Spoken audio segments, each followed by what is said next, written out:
Hey there, it's Amy Lewis from the KFBK Morning News with Brandon Haefele from Catalyst Mortgage.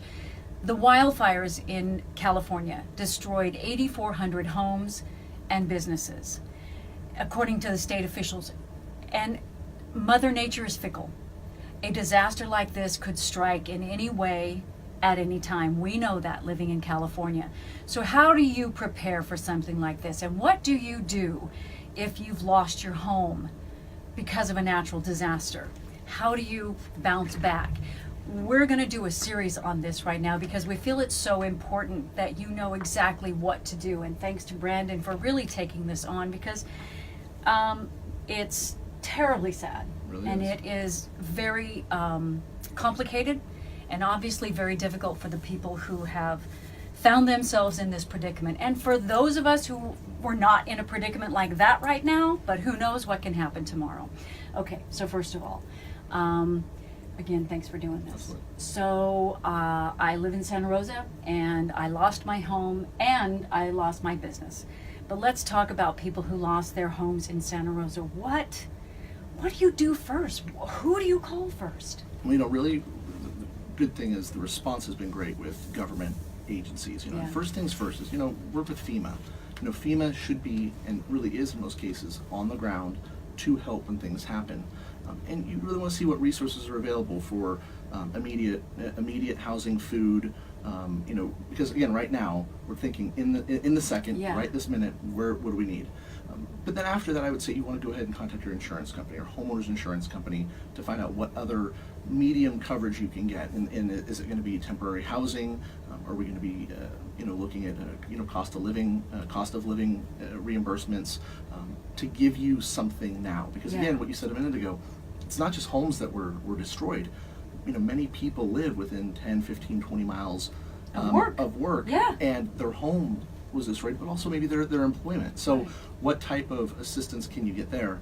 But at the same token, you want to look at your mortgage servicer. You want to contact them, and of course that's the last thing in your mind is your mortgage payment. It really is.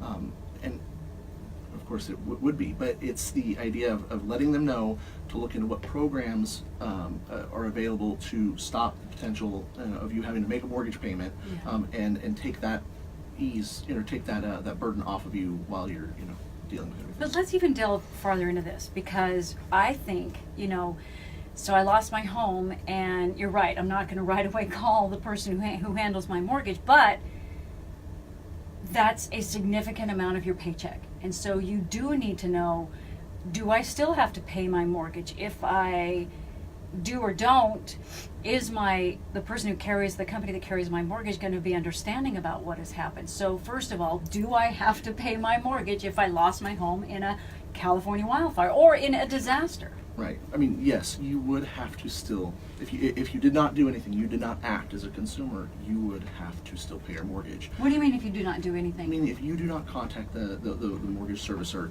and state, I am actually a victim of, a natural disaster.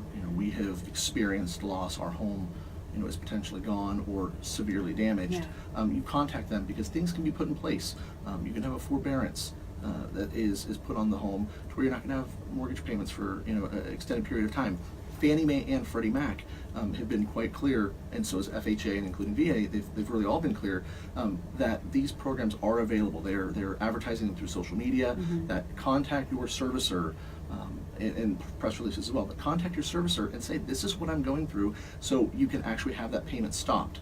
Now, understand that it's stopped, it's not like an indefinite stop. You will end up having the interest that's accrued on that loan will either be worked into your payments down the road, or they'll want to, of course, have it maybe your mortgage payment increase down the road, but it gives you the temporary relief right now, which is what you need most.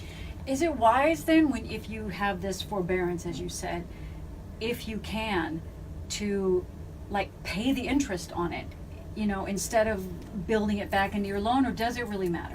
Really, I'd say, Given the fact that you have, ashes exactly. And I for your home. think I think in that case, on any natural disaster, whether it be earthquake, fire, flood, if you're going through that, Yeah. don't worry about the interest right now. That can be taken care of later. My recommendation would be, have the payments stopped so you don't have to deal with that part of life, and then focus on the other aspects of the HOA claims, the homeowners insurance Yeah. claims,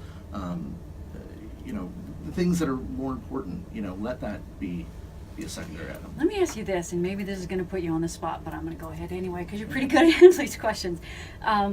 So, if I lost my home and I call my mortgage company, a lot of people are going to fear that my mortgage company is not going to understand. They're in the business to make money.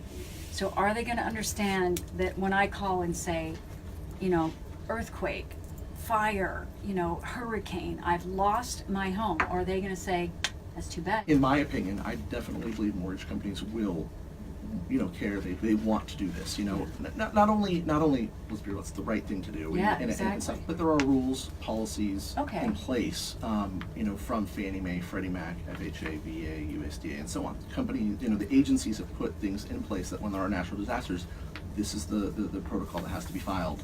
So. Yes, I think that they're definitely eager to help, but I would, again, we've talked about this in the past with other segments, Amy, is you don't know until you ask. You don't know until you try things. Yeah. It's knowledge is power. So make that effort, to get the, results that you need. Pick up the phone and call and see what your resources or options available are with your servicer. Okay, I want to delve a little bit more into loans, a little bit more, I should say, into ways that we can be helped if we lost our home in a natural disaster. So there are loans that you mentioned coming from the Small Business Administration, but it is for your personal home. So tell me about that. Absolutely. So, what's great about SBA is there's an aid program where you can actually receive funds up to $200,000 for primary residence for repairs of a home, and up to $40,000 for personal replacement of items. Yeah. And that is then put as a second mortgage on your home. One thing to keep in mind is that really what we've seen is used when there's a lack of insurance from your homeowner's insurance carrier. So maybe your policy is short a little bit and you're going to need more, then you can actually utilize these programs. Or people we've seen during the Napa earthquakes did not have earthquake insurance. Right. This was able to be used for that purpose. And really it's good because it's a second mortgage, lower interest rate. You're not having to worry about high balloon payments, those kind of things. But it's still a loan that you have to pay back. It is still a loan that you have to pay back. Another program would be through FEMA. Yeah.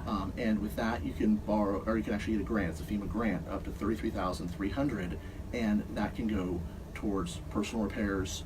It can also go toward personal expenses, but really helping you, get out of the position that you're in and fix the home and really rebuild your life. Yeah.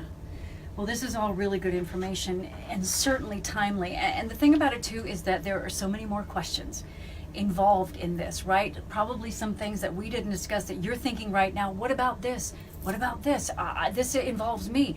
So that's why we're going to do another segment on this. As a matter of fact, we'll do it next week. And I think one of the big segments, one of the big questions I have is, if I stop paying my mortgage, what happens? And we kind of delved a little bit into it this time, but we're going to go more into it because there are some other things you need to know about what happens if you are in a natural disaster, whatever, earthquake, fire, or whatever, and you stop your mortgage payments, but don't tell your mortgage holder. So we'll talk about that. And again, if you have any questions, Brandon and his great team at Catalyst can certainly answer your questions. Or you can go online to Catalyst Mortgage Facebook page or catalystmortgage.com, but we will continue this discussion next time around.